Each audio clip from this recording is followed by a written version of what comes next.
For 2 summers in a row, we did an RV trip through northern Arizona. I've never been to northern Arizona before. It's beautiful there. It's probably not the Arizona that you picture in your head if you've never been to Arizona before. Most times people think of Arizona as like Phoenix, where it's super hot in the summer, 115 degrees, your shoes are melting.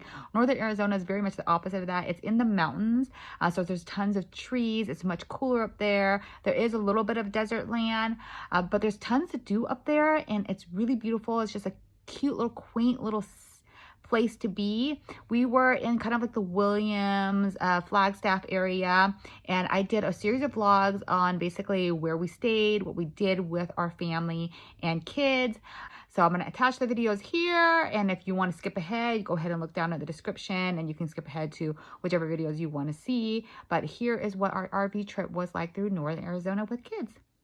Near Flagstaff, Arizona, there's this little town called Williams. It kind of reminds you of the Cars movie. Here are 10 things to do with kids in Williams. The heart of Williams is located on historic Route 66. It's definitely a must-see. It has lots of cool little restaurants, ice cream, gift shop, and lots of cool little spots where you can probably spot some familiar faces. Williams is known as the gateway to the Grand Canyon. It definitely is a must-visit, but it's so fun if you take the Grand Canyon Railway there. It's a 2-hour scenic train ride with snacks and live music. Forewarning though, you may be robbed on the way home by some cowboys. Every night during the summer, you can catch a Western show. This is really funny. It's a must-see, interactive, and really kid-friendly. In the outskirts of downtown Williams, there's a zip line.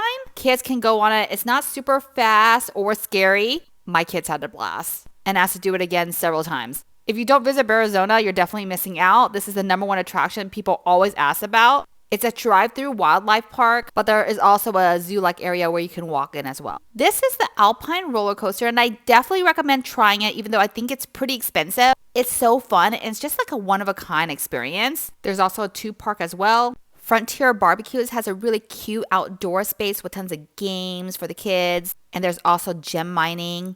Just a really chill spot to spend the afternoon. In the morning around 9 a.m. at the Railroad Hotel, there's also a Western show. Come a little early, you can interact with the cowboys and their horses. They also have a very unique petting zoo where you can feed and pet live deer.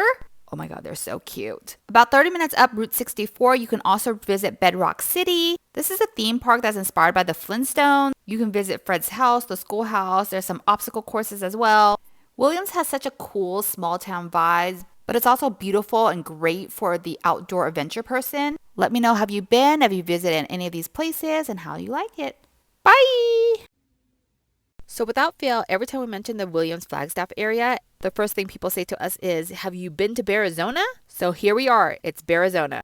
And if you don't know what it is, it's an adventure safari park with bears, of course, but also bison, wolves, burros, and more. Half the park is actually a drive-through park. You can drive through as many times as you like. And there's different areas with different animals. You'll get to see the animals up close and also walking around. And at the end of the drive, you'll come to a parking lot. Well, you'll be able to enter another part of the park where you can walk around kind of like a zoo. In this area, you'll also find some shows and exhibits, and they have a couple of lunch options as well. So the grill is kind of like your standard stadium food.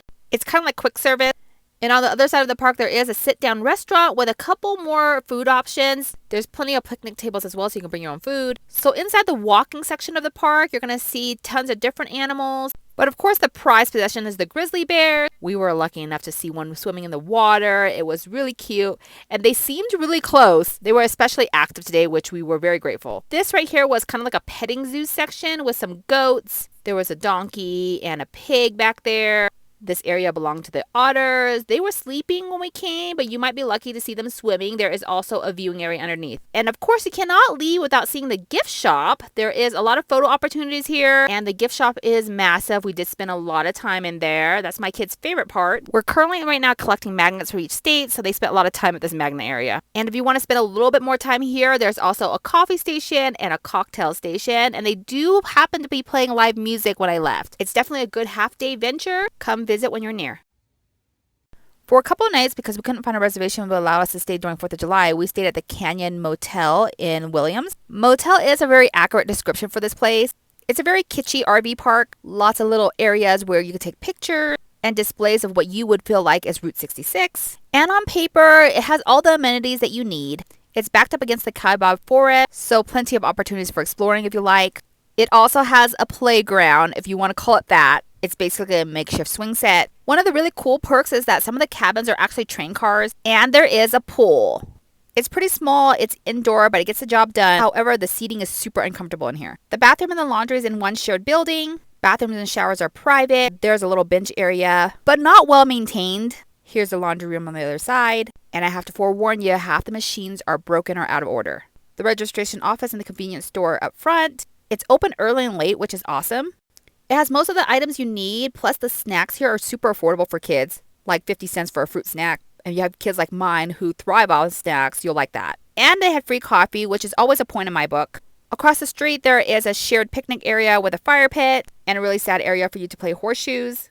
You may even spot some iconic themed cars in their parking lot. Overall, you'll find this place a good alternative to stay at. However, I will say it's not the most glamorous of facilities. Like the bathroom is always wet, your feet are always going to be dirty. Most of their amenities are going to need maintenance. But the campsites were pretty roomy. For the price though, I feel like it was on par with some of the other RV parks that were much nicer. So I would say this should be a last ditch resort if you're looking for some place to stay in Williams. Here's my review of the Grand Canyon Railway RV Park in Williams, Arizona. The RV park itself is fully paved, so it's great for bike riding and scootering. There are pull-through sites and back-end sites, and they're all pretty roomy.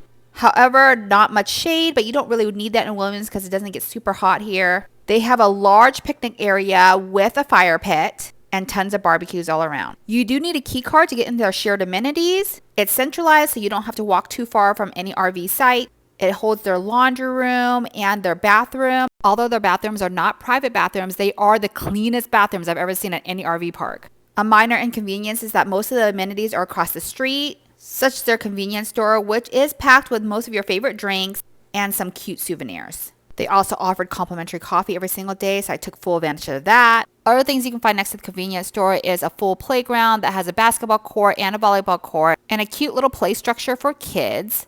And if you travel a little bit further over the bridge, it's connected to the hotel. You can use your key card to get in. Here's where you'll find the fitness center and their indoor pool. Pro tip, come in the afternoon, it's virtually empty. Outside of the pool is this really cozy and quiet courtyard that I used to like to sit in the morning. The location of this RV park is unmatched. It's walking distance to the historic Route 66, where several restaurants, gift shops, and sightseeing is located. The other downside to this RV park is that you're probably not going to get the best scenery that Williams is known for. There are just hotels and a lot of pavement. But the biggest con is that it's right next to the railroad track. The trains are loud, they will honk their horn, and they come several times a day and night. It was still one of the more comfortable places we stayed at. And did I mention how clean it was? And don't forget to check out the Western Show while you're there. That happens at 9 every morning. And riding the train to the Grand Canyon is a must-do. Would you stay here? Let me know in the comments. Much in love with this campsite. It's surrounded by lush green mountains. Sites are long and roomy. And this is the pool area. Not super big, not super small, but there is a hot tub. There's a little gaggle ball area and then also a playground and some horseshoes. They also have a game room and they have these machines that you can pay to play on. It's $1 a game. And then a pool table, and that was about it. Here's the laundry facility. It was actually very roomy and really nice. All their bathroom stalls were private with a shower, so that was amazing. Their lobby area was huge and well kept. They don't have any prepared food, but they do have a coffee bar and a cute little sitting area. Yes, this one also had a gem mining area, and it was also really nice. You can also rent some bikes here. But the best part of this KOA, guys, is the little town that's in. It's called Williams, and it has so much characters off Route 66. You'll have to stay at this campground for more than a few days because there's so much to do for kids. They even encounter a gunfight. It's 7,000 elevation up, so it is quite a trek up here.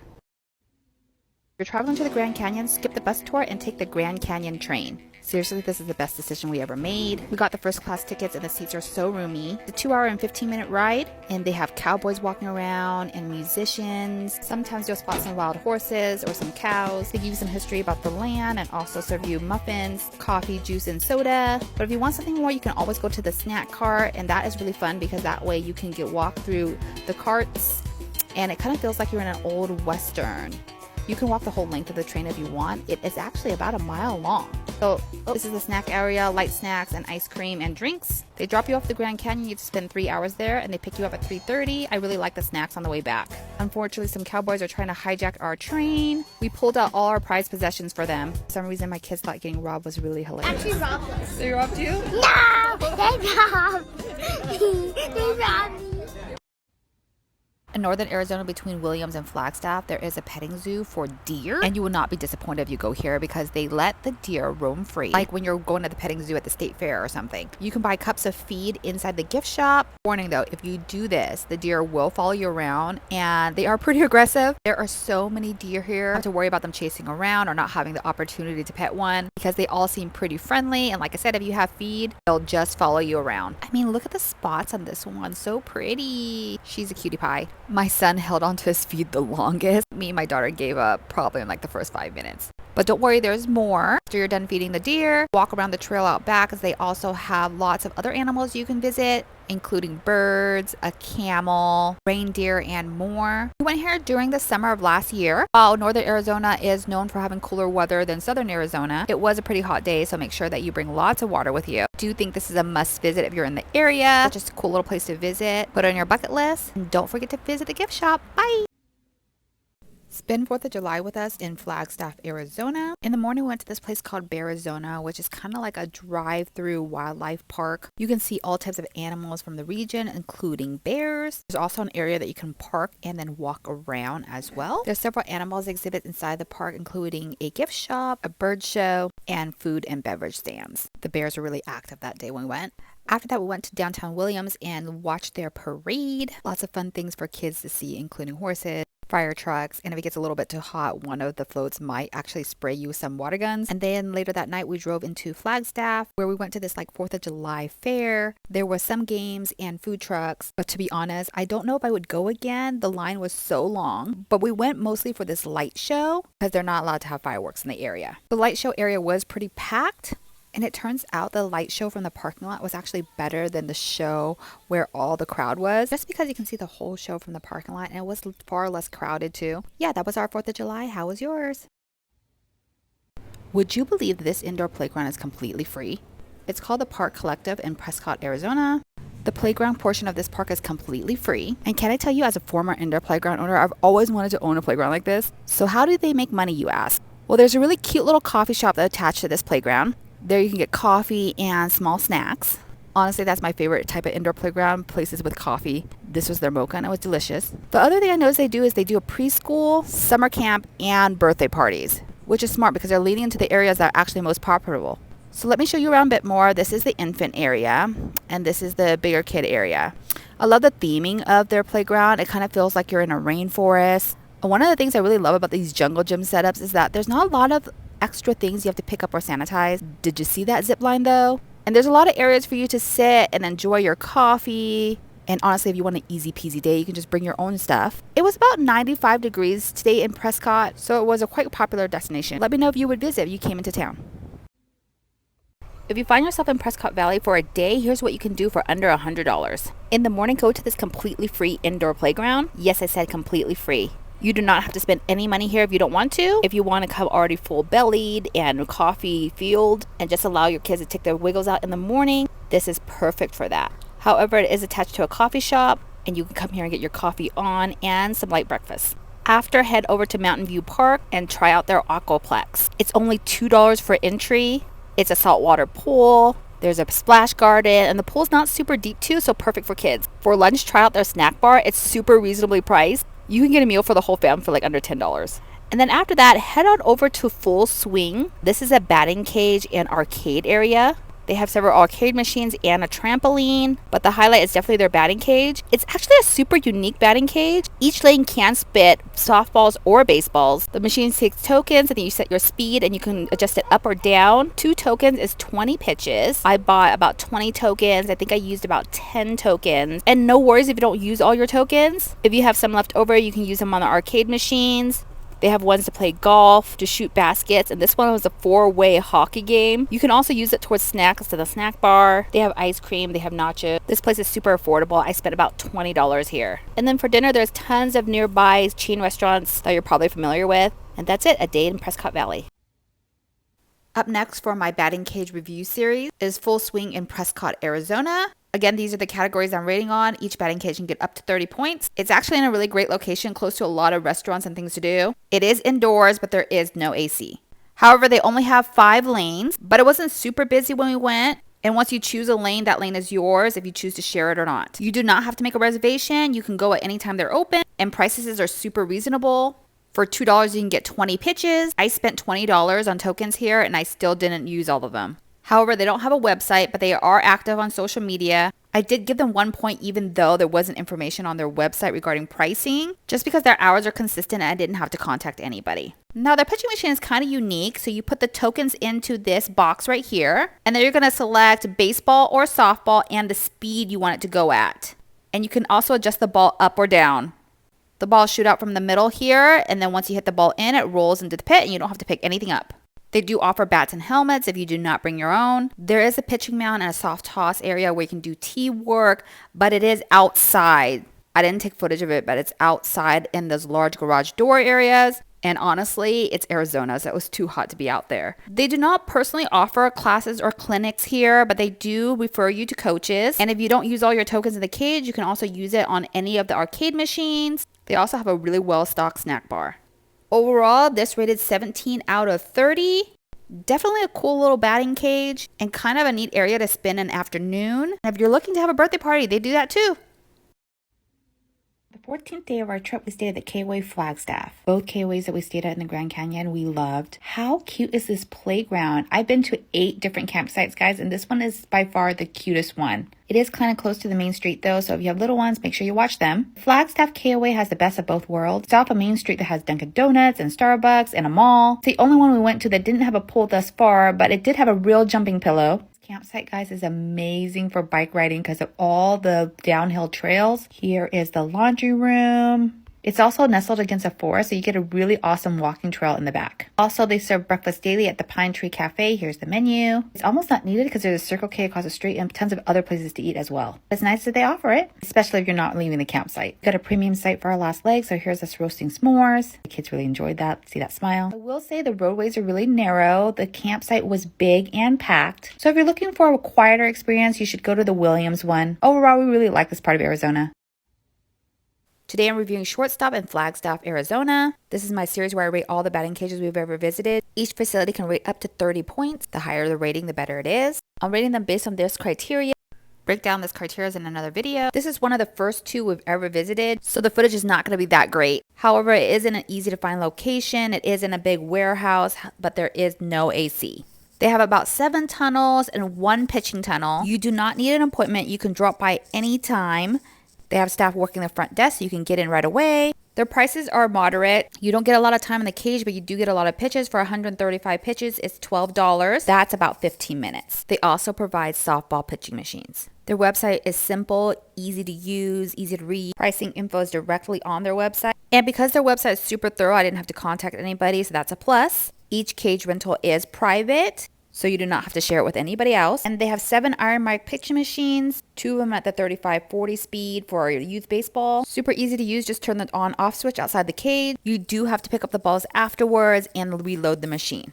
They do offer several bats and helmets if you did not bring your own. There is a pitching mound. However, I didn't see any equipment for tee work. Not saying they didn't have it. I just personally didn't see it in the cage. This location is a sports complex, so they did provide camps, classes, volleyball, tennis, indoor soccer, and so much more. And they also provided snacks at the front desk that you can purchase. So out of 30, this facility rated 18. Let me know your thoughts and follow me for more batting cage reviews.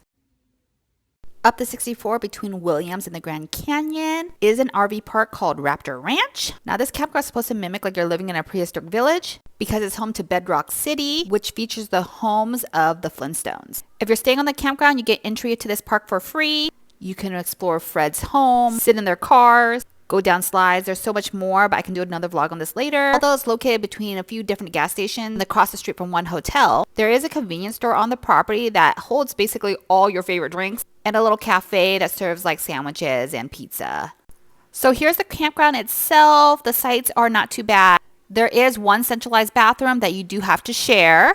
It is very clean, but kind of rugged. I mean, it is in the middle of nowhere. Also, you have to get tokens from the front desk to use the shower, and it's only for 7 minutes. There is a rec space with some books and seating area and magazines. This is the only area that Wi-Fi works. It's also attached to the laundry room, and it's expensive AF to use laundry here. It's like $10 a load.